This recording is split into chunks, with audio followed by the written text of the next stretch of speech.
maybe I'm not an American citizen, and some people said, he has a forged birth certificate. Well, first of all, it's true, I'm not an American. I mean, I was not born in Hawaii. I wasn't born in the United States of America. I come from Kenya. And so I think people saw my election as proof, as testimony that Barack has led by example. When we took our trip to Africa and visited his home country in Kenya, we took a public HIV test. Question, President-elect Obama's birthplace over in Kenya, is that going to be a national spot to go visit where he was born? It's already an attraction. Okay. His paternal grandmother is still alive, and but his birthplace, they'll put up a marker there? It will depend on the government. It's already well known. Okay. Yeah. Well, listen, sir, thank you very much for the time. We just wanted to check in, given the proceedings that have occurred. One of the, as you say, a great historical moment. And thank you, Your Excellency, for your time. Well, thank you so very much, guys, for your excitement and for congratulating us. Absolutely. Well, thank you very much. You have a nice day. Thank you. Bye-bye. Okay, bye-bye. Like he basically admitted that President-elect Obama was born there. Yes, he did. That's what I was asking him. Remember the controversy about I do about Hawaii and whether he naturalized or not, or what happened. I mean, that's a fact. I know you're gonna have to replay it because I didn't. I asked him if there's going to be a marker for where he was the fact born, that he was born there. and I said President-elect, not to confuse with his dad, and he said absolutely. There's already plans. Right, so there you go. So that means we're gonna have to remove his. We're gonna have He to. admitted his excellency. We're gonna have to undo it. I'm not going to argue with his excellency. If he I says, wouldn't. If he says It's President-elect disrespectful. Obama was born in Kenya, he was born in Kenya. It's disrespectful to argue. Well, there have been about 17 cases nationwide over Barack Obama's birth certificate. Now, a birth certificate costs between $10 and $15 to get a copy of it. So for less than $400, Barack Obama could have made 17 copies of his original birth certificate and had them sent to each of these courts by express mail. Instead, this highly educated man has spent to date $800,000 on legal fees to prevent his birth certificate from becoming public. Now, do you think Barack Obama might have something to hide?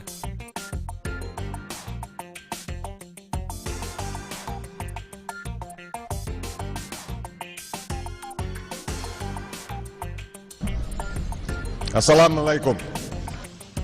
Many other Americans have Muslims in their families or have lived in a Muslim majority country. I know because I am one of them. But my father came from a Kenyan family that includes generations of Muslims. As a boy, I spent several years in Indonesia. I have known Islam on 3 continents before coming to the region where it was first revealed. That experience guides my conviction. You're absolutely right that John McCain has not talked about my Muslim faith. As the Holy Quran tells us, the Holy Quran teaches that, the Holy Quran tells us, and the Holy Quran also says, this time can be different because this campaign for the presidency of the United States of America is different. So different, in fact, that the candidate's close family members are not watching in New England or in Texas, but from here in the west of Kenya. Saeed Obama is the presidential hopeful's uncle. He's been watching his famous nephew's progress from the town of Kisumu. I am doing this case for one purpose, to make sure that our United States Constitution, the most important document in our country, is followed, whereas Barack Obama is trying to destroy it.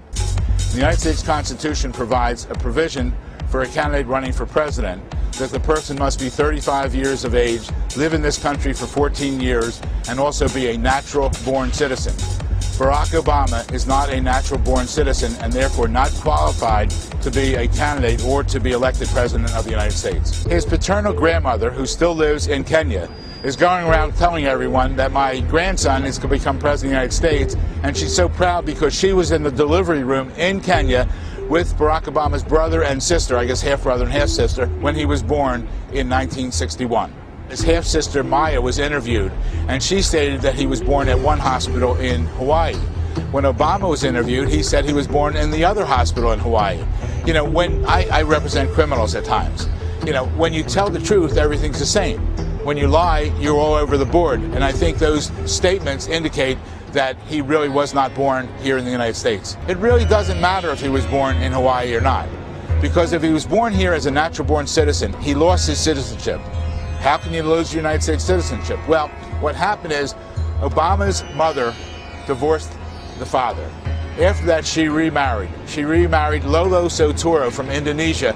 They got married here in the United States. Significant at that time was Indonesia was at war. The only people who could go to school in Indonesia were people that were citizens of Indonesia. So therefore, his stepfather had to do one of two things to get him in school. He either had to adopt him or he had to acknowledge him. If he did either one, that's how he went to school. We have the school record indicating his name is Barry Sotoro, his nationality is Indonesia, and his religion is Islam. That's how he went to school there. Indonesia at that time did not provide for dual citizenships, so he was now a citizen of Indonesia. The only thing he could have done at that time when he came back, he could have gone through immigration to come back to the United States. We don't believe he did that. If he did do that, then he would be a naturalized citizen at that point, not natural born. Therefore, a naturalized citizen is not natural born, cannot be president of the United States. Obama is not producing these documents, and if he's not producing them, it means he's a total fraud, he's a phony, and really he should be arrested and tried and deported.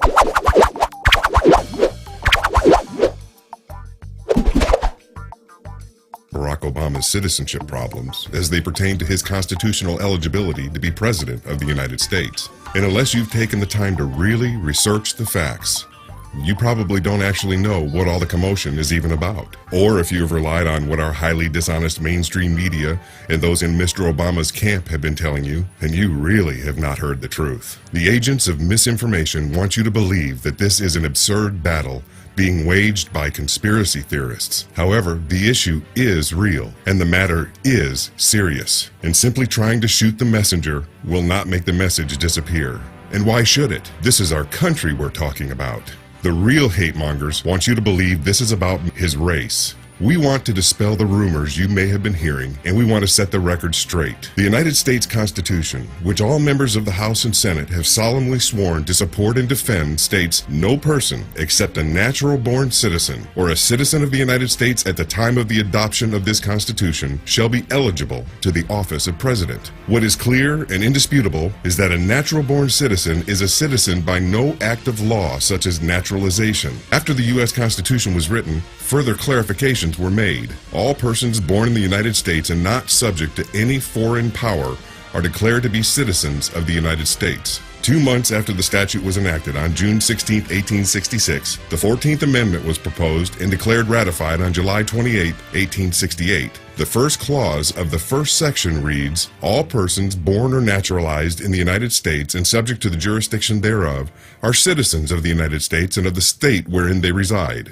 In 1866, Representative Bingham of Ohio stated, "Every human being born within the jurisdiction of the United States of parents not owing allegiance to any foreign sovereignty is, in the language of our Constitution itself, a natural-born citizen." Our Constitution and subsequent relevant case law establishes 2 distinct types of citizens: U.S. citizen or native-born citizen and natural-born citizen. As you will see, not everyone who is a U.S. citizen is also a natural-born citizen. A U.S. citizen is one who was born to at least one parent who was a U.S. citizen, or one who was born in the U.S. mainland, or one who became naturalized sometime after being born.